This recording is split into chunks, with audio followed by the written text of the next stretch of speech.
பெரும் ஜோதி அருட்பெரும் ஜோதி தனி பெரும் கருணை அருட்பெரும் ஜோதி எல்லாம் செயல் கூடும் என் ஆணை அம்பலத்தே எல்லாம் வல்லான் தாளை ஏத்து.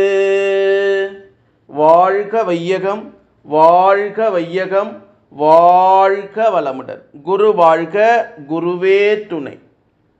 அருட்பெரும் ஜோதி அகவல் உரை விளக்கம். அகம் புறம் அகப்புறம் ஆகிய புறம் புறம் உகந்த நான்கிடத்து ஓங்கிய அமுதே என்று திரு அருள் பிரகாச வள்ளலார் ராமலிங்க சாமிகள் பாடி அருளச் செய்த திருவருப்பா அகவல் வரி பாடல். இதனுடைய உரை விளக்கம்.